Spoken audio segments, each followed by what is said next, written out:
do this, and then I'm going to... Is that my nipple? That's my nipple. It's darker than the rest. Just look, you can literally see my nipples. Look. You can see my nipples if I heave too much in this bra. Hello, I'm Alexander Banks, the sexy mummy bitch from hell, and I want to speak to the manager. Hi, I'm Madeleine. And this is something to talk about. This week we'll be discussing Halloween things.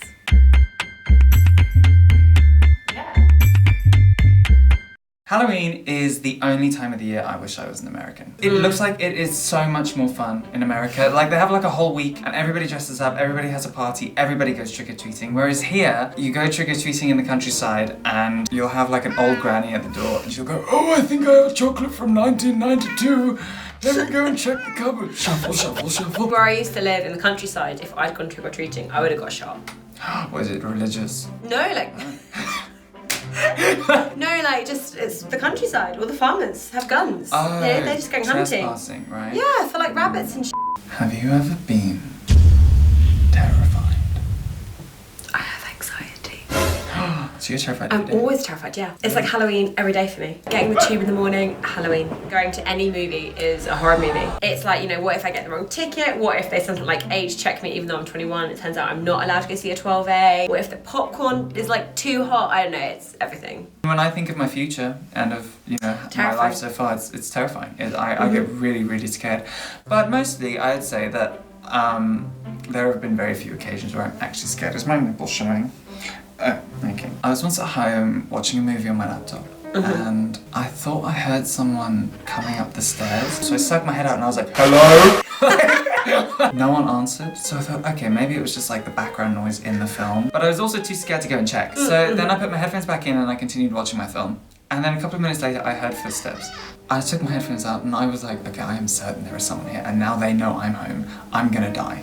So I just sat there for a whole 15 minutes like thinking, what am I gonna do, what am I gonna do? And then eventually I like crept upstairs and I looked and it was my mum's friend.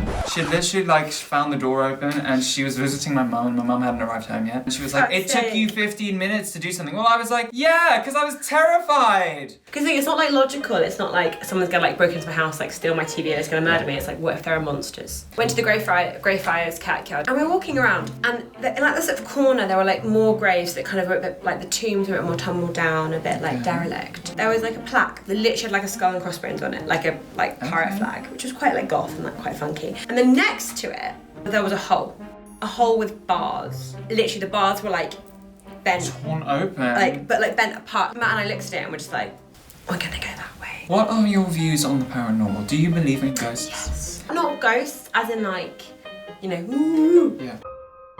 How dare you?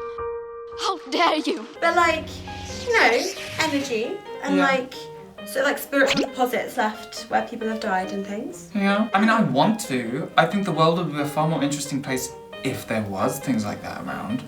But where's the proof, darling? And whenever I hear someone speaking about like an encounter they've had with some kind of spiritual entity, it's just like, I was doing a psychology thing for A-levels and I had to take a survey of people's ghost stories. And my God, everybody's so convinced, especially when it's like a farming community and it's like, you saw a ghost sitting on a dustbin and it looked like your sister. Really? And it's like, surely a ghost with its everlasting life and its unfinished business would have more constructive uses of its time than scaring you. Like, surely its time would be spent trying to communicate with the rest of the world to be like, hey, I'm here and I'm lonely. If you could come back as anything, what would you come back as?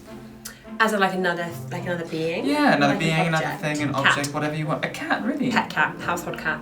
Why? I'm like standoffish but also very needy. Yeah. I really enjoy people stroking my head. You know, you purr.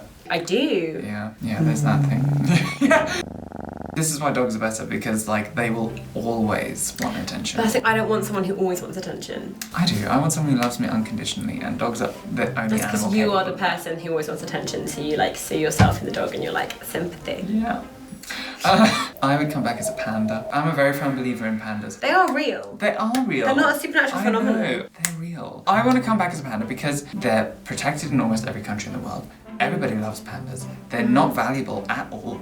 They're always on cocaine. They're always high. And also they spend their entire day eating. That's the whole function That of is life. literally my dream. They wake up, they have some bamboo, they They go to sleep, they wake up, they have some bamboo. Repeat. Occasionally, they might have a baby. Apparently that's quite like rare. But it is rare because they're I've heard really there've been stupid. problems. How would you cope with that? Like the very rare sexual contact might be quite dull. I'm fine. Can't relate. I'd be happy. I'd be a panda. That would be enough for me. I wouldn't need sexual contact. And if it happened every once in a blue moon, I'd be like, yeah. Cool. The house my grandparents used to live in was like this really old rectory, and the bedroom that me and like my mum used to stay in when we visited was haunted. And when she was a kid, there was one Christmas where she like woke up because someone was sitting on the end of her bed, and you know when you're like in bed and you feel like the pressure on the duvet, and there was literally no one there, and then she felt like the pressure stand up, leave. That happened a few times. So they got a exorcist in. And the problem went away. Wow. No reports since. I haven't ever had anything that crazy. Like, I wish something that crazy would happen. Yeah.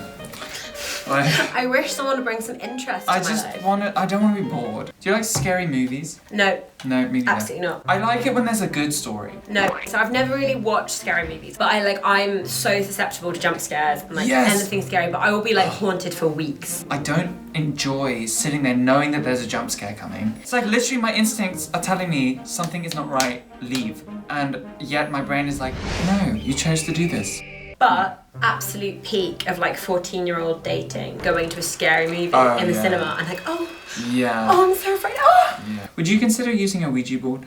No, again, superstitious, don't want to risk it. Yeah, I'm not that superstitious about that, but even that, I'd be like, seems a bit risky. Yeah, seems a bit risky. I've never been at a party where that has actually happened, where someone at the end's been like, oh, great party guys, Ouija board? Well, thank you for watching and thank you for joining us on this journey. Don't forget to subscribe and ring the bell so you don't miss the next episode.